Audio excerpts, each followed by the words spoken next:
Assalamualaikum warahmatullahi wabarakatuh. Waalaikumsalam warahmatullahi wabarakatuh. Perkenalkan, kami dari kelompok 4 izin memperkenalkan diri terlebih dahulu. Saya sendiri Muhammad Rafi Abdul Nama. Saya Farid Sabdul Khalid. Saya Fikri Keremdewana. Saya Syafa Indri, Sholat yang Dinasti. Saya Haibusa.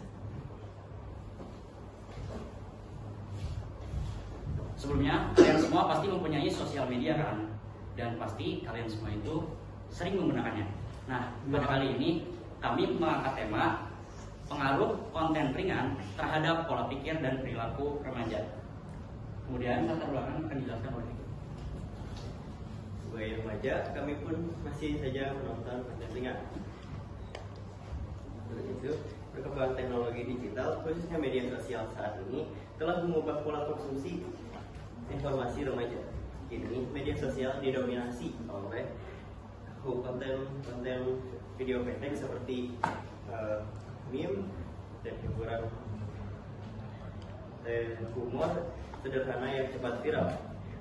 Menurut McQuarrie 2010, media massa sangat memengaruhi opini dan perilaku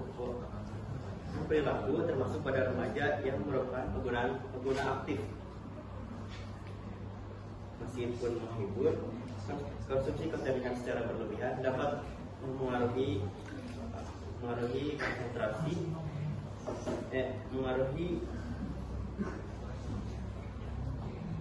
meskipun menghibur, konsumsi konten ringan secara berlebihan dapat menurunkan konsentrasi, minat terhadap konten edukatif, serta mengaruhi cara berpikir dan perilaku. Hal ini menjadi kekhawatiran kami sebagai remaja, serta sekaligus menyusun yang berada dalam fase perkembangan. Keresahan ini muncul karena konten ringan dapat melemahkan pola pikir kritis dan membentuk perilaku instan. Untuk itu, kami mempunyai sedikit solusi untuk mengatasi dampak ini, yaitu dibutuhkannya literasi digital yang kuat, peran aktif orang tua dan guru, serta dorongan untuk mengakses konten yang lebih edukatif dan membangun. Selanjutnya akan dijelaskan oleh Rumusan masalah yang kami angkat ialah mengapa konten ringan ini dapat berpengaruh terhadap remaja. Dan yang kedua ialah bagaimana konten ringan ini dapat memengaruhi kesehariannya. Dari rumusan masalah tersebut, kami bertujuan diharapkan dapat mengetahui dan menganalisis pengaruh konten ringan terhadap pola pikir dan perilaku remaja. Manfaat bagi penelitian, bagi penyusun, paham pola konsumsi konten ringan terhadap remaja. Bagi peneliti lain, referensi awal dalam meneliti dampak konten digital terhadap perilaku remaja. Bagi membaca, meningkatkan kesadaran dan literasi digital. Metode penelitian ini menggunakan observasi ilmiah dengan perencanaan yang terstruktur berdasarkan hipotesis yang telah dirumuskan sebelumnya. Data dikumpulkan melalui kuesioner yang disebarkan kepada responden. Responden mengisi kuesioner sesuai dengan keadaan yang sedang terjadi, kemudian disatukan dengan metode kepustakaan. Metode ini dipilih untuk memperoleh data yang objektif dan relevan mengenai pengaruh konten ringan terhadap pola pikir dan perilaku remaja. Kami menggunakan teknik angket dan kuesioner kepada 30 siswa yang mayoritas SMA besar sebagai responden. Kami memulai merancang laporan hasil observasi pada tanggal 29 Mei sampai dengan 9 Juni 2025. Selanjutnya akan dijelaskan.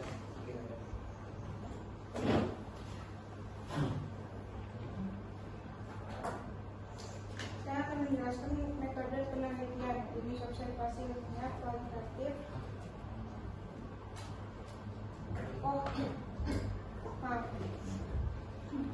Saya akan menjelaskan konten dan pola pikir. Konten ringan itu santai dan mudah dikonsumsi. Jenis konten yang disajikan dengan gaya yang santai, mudah dimengerti dan menghibur biasanya konten ini tidak memerlukan analisis mendalam untuk memahaminya dan tidak mendiskusikan masalah kompleks. Jenisnya ada humor, ada hiburan, dan relatable. Pola pikirnya itu ada pola pikir tetap atau yang dimaksud dengan fixed mindset, yang mempercayai bahwa bakat dan kecerdasan mereka bersifat dan tidak dapat diubah. Pola pikir yang berkembang atau growth mindset, yang percaya bahwa kemampuan mereka dapat dikembangkan melalui usaha, belajar, dan ketekunan.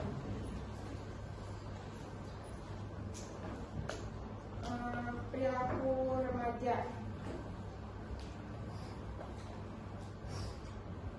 Baik, selanjutnya saya akan menjelaskan tentang perilaku. Perilaku adalah aksi atau respons individu terhadap pelaksanaan dari lingkungan, baik yang dapat diamati atau overt behavior atau yang tidak tampak secara fisik atau overt behavior. Menurut Skinner pada tahun 1953, perilaku terbentuk dan berubah melalui pembelajaran, yang artinya perilaku manusia tidak hanya bawaan lahir, tapi juga dapat dipengaruhi oleh pengalaman hidup dan kebiasaan yang terbentuk seiring perjalanan waktu. Ini adalah bentuk perilaku. Menurut laporan Mojon pada tahun 2011, bentuk perilaku bagi dua, berdasarkan bagaimana individu merespon pada rangsangan. Yang pertama ada perilaku terbuka. Perilaku terbuka adalah di saat respon seseorang terhadap rangsangan merupakan bentuk aksi atau aksi yang dapat dilihat langsung oleh orang lain. Yang kedua adalah perilaku tertutup. Perilaku tertutup adalah di saat respon seseorang terhadap rangsangan masih terbatas pada perhatian, persepsi, pengetahuan, dan kewaspadaan pada seseorang yang menerima rangsangan sehingga tidak dapat diamati langsung oleh orang lain. Selanjutnya adalah hasil observasi. Berdasarkan observasi yang kami lakukan, kami mengumpulkan data dari 30 responden. Data yang pertama menunjukkan 72% dari 30 responden menggunakan media sosial lebih dari 5 jam per hari. Yang kedua, 56% dari 30 responden menonton konten ringan setiap hari. Yang ketiga, 41% dari 30 responden menggunakan aplikasi TikTok untuk menonton konten ringan. Dan yang terakhir, 39% dari 30 orang responden menyukai video ini. Dari data tersebut menunjukkan tingginya frekuensi penggunaan media sosial oleh remaja.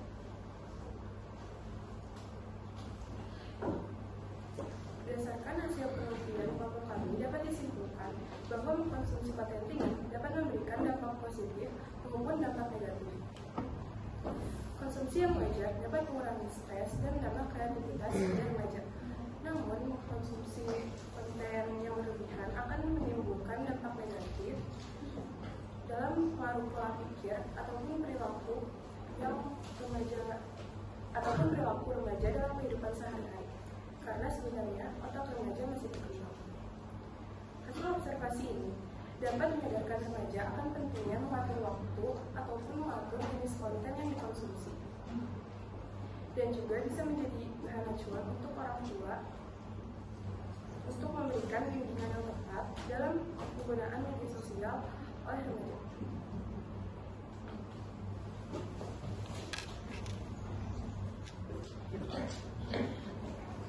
Sekian dari kelompok kami, apakah ada yang ingin bertanya? Ya,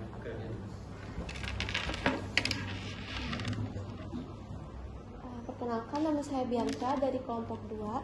Di sini saya ingin bertanya, seandainya tidak ada konten ringan sama sekali, bagaimana remaja akan mengisi waktu santainya? Apakah akan lebih produktif atau justru stres? Terima kasih.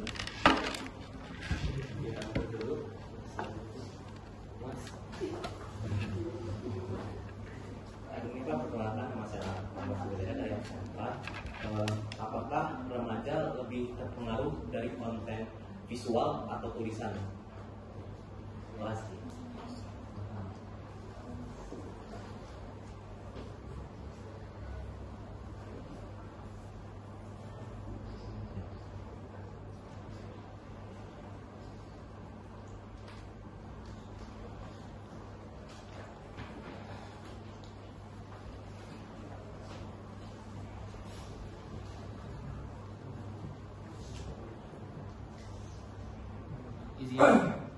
izin bertanya, izin menjawab dari pertanyaan Bianca. Jika tidak ada konten ringan atau semacam hiburan, mungkin kemungkinan besar mereka akan stres. Namun di dunia ini kan hiburan banyak, bisa bisa mencari hiburan dari alternatif yang tersedia seperti bermain yang lain atau berinteraksi. Terjawab? Untuk pertanyaan Almas, secara umum remaja lebih terpengaruh oleh konten visual karena visual lebih menarik perhatian dengan cepat karena remaja cenderung menyukai hal-hal yang cepat dan instan seperti konten visual yang menyajikan video, gambar, atau meme yang menyampaikan pesan tanpa perlu membaca panjang. Selain itu, visual juga lebih emosional dan mudah diingat. Video ataupun gambar bisa menyampaikan ekspresi, musik, dan suasana yang bikin pesan lebih kuat dan mudah diingat ketimbang teks biasa. Terjawab? Nah, sini. Ya, ini pertanyaan. Oke, untuk pertanyaan pertama adalah tadi teman-teman menyebutkan bahwa penelitian ini dimulai dari tanggal 29 Mei sampai dengan 9 Juni. Nah, pertanyaannya apakah itu sudah masuk ke dalam pengolahan data atau memang masih pengedaran angket, karena sekarang baru tanggal 13 Juni ya, berarti 4 hari yang lalu penelitian kalian selesai. Nah, itu pertanyaan pertama. Yang kedua adalah tadi teman-teman menyebutkan relatable ya, konten yang relatable. Oke, apakah yang dimaksud dengan konten yang relatable itu apakah berdasarkan algoritma hasil pencarian kalian yang kalian masuk di situ? Nah, tadi Bianca dan Almas juga bertanya tentang beberapa poin terkait konten ringan kepada remaja gitu ya. Apakah pertanyaan atau instrumen penelitian teman-teman sudah mewakili kepada responden ya, bukan ke Almas atau Bianca? Apakah sudah mewakili pertanyaan mereka? Nah, yang keempat adalah terdapat rumusan masalah di sini juga ya. Mengapa konten ringan berpengaruh kepada remaja dan bagaimana dampaknya dalam keseharian? Itu nih pertanyaan saya. Kira-kira perbedaannya ada di mana ya kedua pertanyaan ini? Terima kasih. Boleh tolong didiskusikan sambil duduk dulu saya. Terima kasih ya.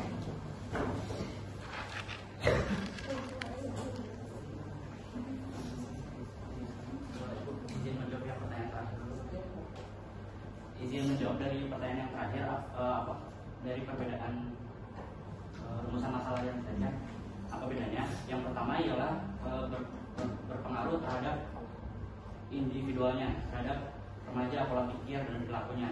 Dan yang kedua ialah bagaimana perilaku dan pola pikir itu berpengaruh terhadap keseharian para remaja. Berarti perbedaannya ada di kalau yang pertama individu, ya. Yang kedua individu yang pertama itu di dalam dirinya, yang kedua berpengaruh terhadap sekitar. Oh, karena individu ini akan bergaul di lingkungan sosial. Tapi berdasarkan data kalian sudah kentara ya. Yang kalian sajikan di LKL sudah ada perbedaan yang terlihat ya.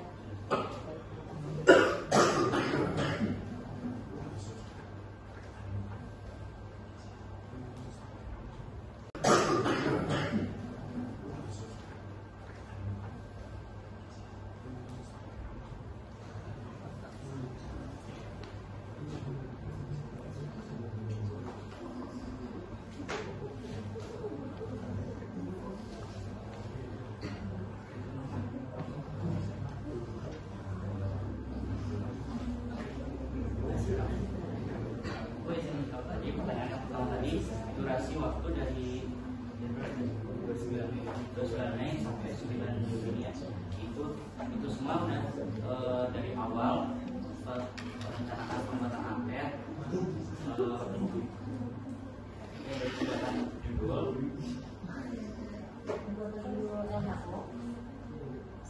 benar-benar mulai itu kan pembuatan judulnya pas Ibu itu pas mulai bikin awalnya bab 1. Itu mulai dari bab 1. Berarti ini kedua sampai seterusnya. Ya, dari bab 1 itu rentangnya udah masuk bab 2, pembuatan angket dan questionnaire, pengumpulan data sama saluran ini cetak. Dua pekan berarti. Sudah selesai semua dalam 2 pekan.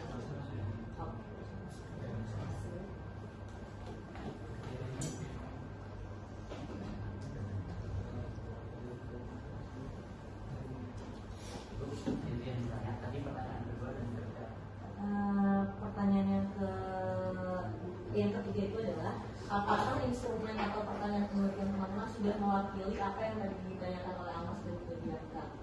Karena kan mereka pertanyaannya sangat relate gitu ya. Nah pertanyaan yang kedua adalah tadi tentang relatable itu. Apakah berdasarkan algoritma yang kalian maksud atau relate-nya itu kemana? Korelasinya.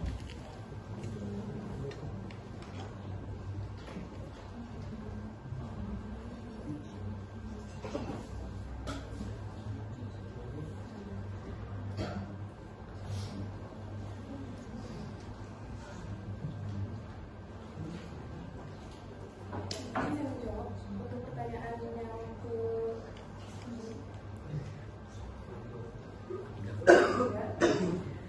jadi untuk pertanyaan Almas dan Bianca tadi belum termasuk ke dalam instrumen LHO kami karena di sini kami belum menjelaskan secara rinci. Mungkin itu lebih ke pakanannya ini saya sifatnya.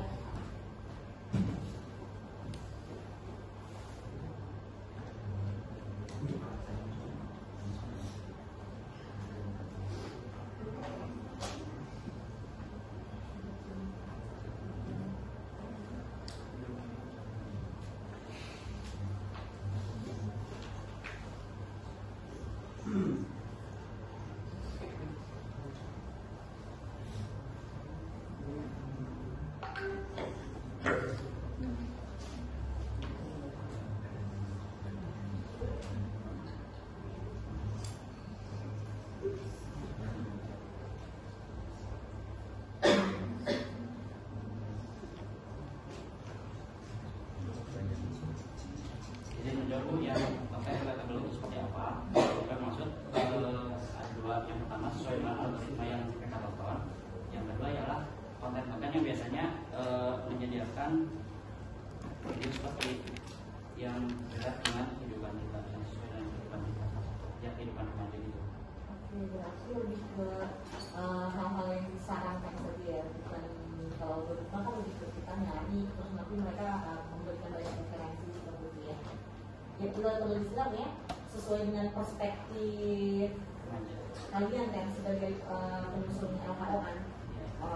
Yang kalian maksud dari itu POV kalian, bukan teori ya.